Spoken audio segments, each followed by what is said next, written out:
మధు తన ఫ్రెండ్‌ని తీసుకొని వెళ్తూ ఉంటే, ఆ రౌడీగాడు వెనకాల నుంచి వచ్చి మధు చున్నీని లాక్కుని వెళ్ళిపోతాడు. మధు బాధపడుతూ ఉంటుంది. ఇంతలో మ్యాడీ ఫ్రెండ్ వెళ్ళి, "రేయ్ మధు, అక్కడెవరో మధుని టీజ్ చేస్తున్నార్రా, మధు చున్నీ లాక్కెళ్ళిపోయారు" అని అంటే, అప్పుడు మ్యాడీ కోపంగా, "ఎవడ్రా వాడు, పద వెళ్దాం చూద్దాం" అంటూ అక్కడి నుంచి మధు దగ్గరికి వెళ్తారు. మ్యాడీ మధు దగ్గరికి వెళ్ళి మధు చేయి పట్టుకుని, "మధు రా, పద వెళ్దాం" అంటూ ఉంటే, అప్పుడు మధు ఉండి, "వద్దు మ్యాడీ, గొడవలొద్దు మ్యాడీ" అని అంటూ ఉంటుంది. అయినా మ్యాడీ వినకుండా మధుని లాక్కెళ్ళి తీసుకెళ్తూ ఉంటాడు. మ్యాడీ మధుని రౌడీల దగ్గరికి తీసుకెళ్ళి, "ఎవడ్రా చున్నీ లాగింది" అని అంటుంటే, అప్పుడు ఆ రౌడీ వెధవ, "అబ్బా, హీరోయిజమా" అని అంటే, అప్పుడు మ్యాడీ మధుతో, "మధు, ఇందులో నీ చున్నీ లాగింది ఎవడు" అని అడుగుతాడు. మధు తన చున్నీ లాగిన వాడిని చూపిస్తుంది. అప్పుడు వాడు, "అవునరా నేనే, ఏం చేస్తావురా" అని అంటుంటే, అప్పుడు మ్యాడీ వాడిని ఒక్క తన్ను తన్నుతాడు. మధుకి క్రికెట్ బ్యాట్ ఇస్తూ,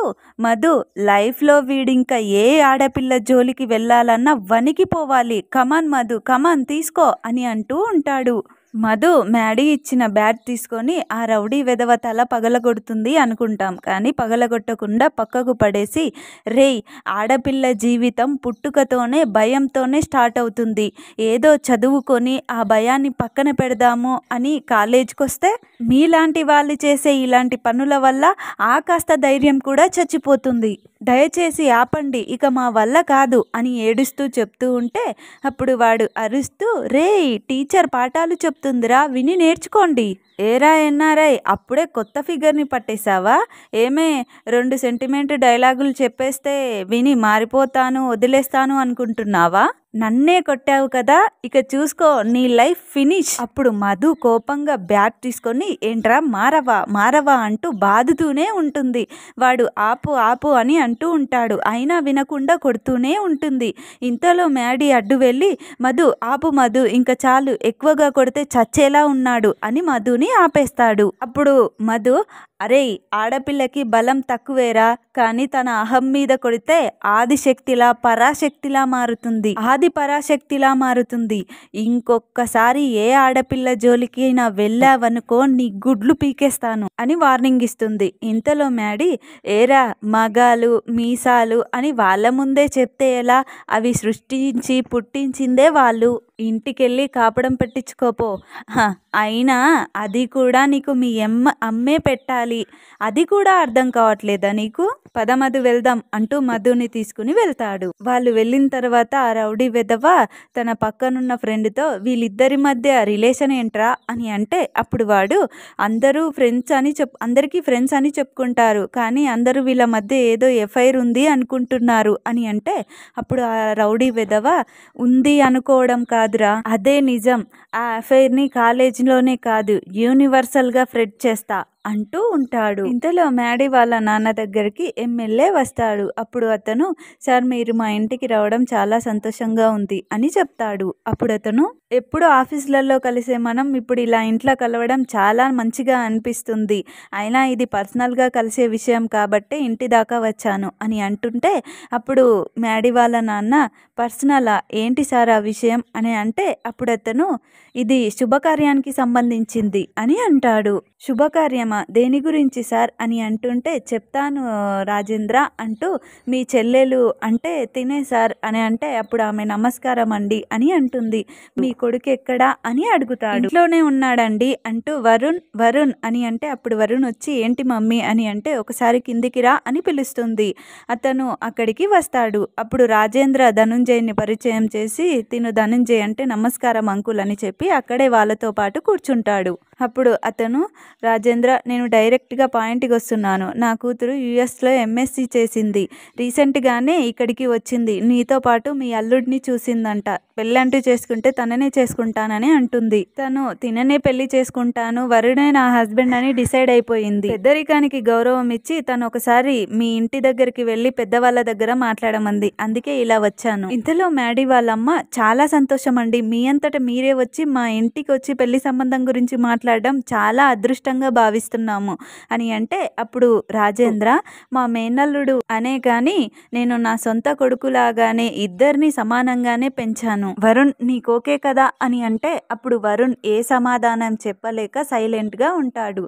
అప్పుడు మ్యాడీ వాళ్ళ అమ్మ కవర్ చేస్తూ సడన్గా ఇంత పెద్ద న్యూస్ చెప్పేసరికి సంతోషంలో ఏం మాటలు రాలేనట్టున్నాయి బావా అని అంటుంది. ఇంతలో దేవేంద్ర అయితే సరే ఇక పెళ్ళి ఓకే చేసుకుందాం, మాకు ఈ మ్యాచ్ ఓకే అని చెప్తాడు. అప్పుడు అతను డ్రైవర్ అని డ్రైవర్ని పిలిచి అంటూ స్వీట్స్ అవన్నీ తెప్పిస్తాడు. దేవేంద్ర ఇదిగో తీసుకోండి స్వీట్స్ అని ఇస్తాడు.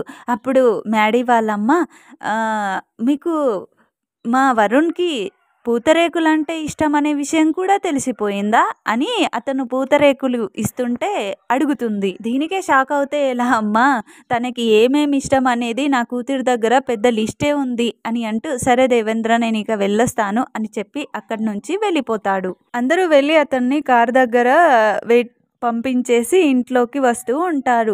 వరుణ్ మాత్రం లోహికి ఐ లవ్ యూ చెప్పిన విషయం గుర్తు చేసుకొని బాధపడుతూ ఉంటాడు. ఇంకోవైపు లోహి ఫ్రెండ్స్ ఏంటి లోహి ఇంకా రాలేదు, అసలు కాల్ చేస్తే లిఫ్ట్ చేయటమే లేదు, అసలు ప్రపోజ్ చేసిందా లేదా అని అనుకుంటూ ఉంటారు.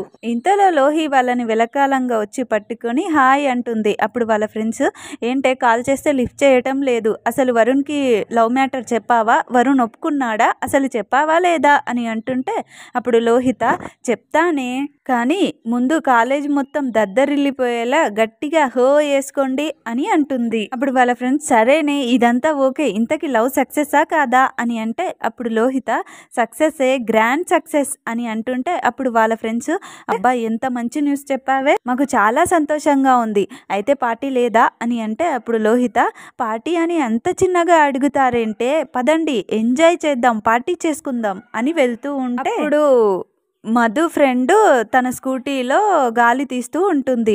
అది చూసిన లోహిత ఏంటే దాని స్కూటీలో అదే గాలి తీసేస్తుంది, సంథింగ్ ఈజ్ రాంగ్, పదండి చూద్దాం అంటూ దగ్గరగా వచ్చి చాటున చూస్తూ ఉంటారు. ఇంతలో మధు స్వప్న దగ్గరికి వస్తుంది. ఏంటే ఇక్కడున్నావు అంటే అయ్యో మధు నా టైర్ పంక్చర్ అయ్యిందే, ఇప్పుడు ఎలా, నేను మా పిన్ని కొడుకుని రమ్మని చెప్పాను, నేను వాడితో పాటు వెళ్తాను, నువ్వు ఎలాగో ఒకలాగా వచ్చేసాయి అని అంటుంది. అని మాట్లాడుకుంటూ ఉంటే వాళ్ళు లోహిత వాళ్ళు వీళ్ళేదో మళ్ళీ కొత్త డ్రామా స్టార్ట్ చేసినట్టున్నారు అని అనుకుంటూ ఉంటే ఇంతలో మధు ఉండి సరేలేవే నేను ఎలాగో ఆటోలోనో బస్లోనో వెళ్ళిపోతానులే, నువ్వైతే వెళ్ళు అని అంటే అప్పుడు స్వప్న తన మనసులో నువ్వు ఆటోలోనో బస్కి వెళ్ళడానిక నేను ఇదంతా చేసింది అని అనుకుంటూ అలా ఎలా వెళ్తావు మధు, అది చాలా కష్టం.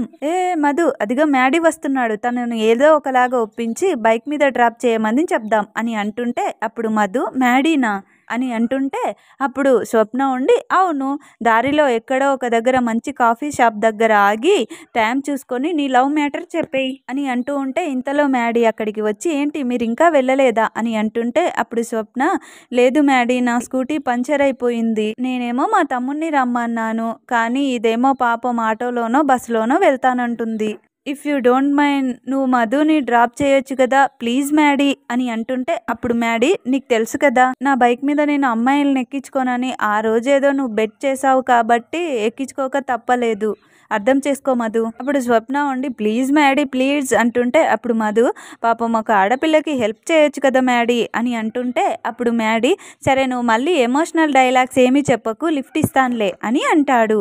మ్యాడీ బైక్ తీసుకొచ్చి బట్ వన్ కండిషన్ అని అంటే అప్పుడు మధు ఏంటి ఆ కండిషన్ అంటే ఎప్పుడు కూర్చునే విధంగా కాకుండా రివర్స్ కూర్చోవాలి అని అంటే అలా ఎలా కూర్చుంటారు మ్యాడీ, నాకు భయం, నేను ఎక్కడైనా దారిలో పడిపోతే నేను బస్సులోనో ఆటోలోనో వెళ్ళిపోతానులే నువ్వు వెళ్ళు అని అంటుంటే అప్పుడు స్వప్న ఏమైతుంది మధు ఏం కాదులే కూర్చో, మ్యాడీతోనే కదా నువ్వు వెళ్ళేది, ఏం కాదులే సరే అని చెప్పు అని అంటుంటే అప్పుడు మధు తన ఫ్రెండ్ వైపు చూస్తూ సరే అని చెప్తుంది. మ్యాడీ చెప్పినట్టుగానే అటు తిరిగి కూర్చుంటుంది. ప్లీజ్ ఫ్రెండ్స్ వీడియో కనుక మీకు నచ్చినట్లయితే తప్పకుండా లైక్ చేయండి, మా ఛానల్ని సబ్స్క్రైబ్ చేసుకోండి, సబ్స్క్రైబ్ చేసుకోవడం అసలు మర్చిపోవద్దు. ప్లీజ్ ఫ్రెండ్స్ 1000 సబ్స్క్రైబర్స్ని కంప్లీట్ చేసేయండి ఫ్రెండ్స్.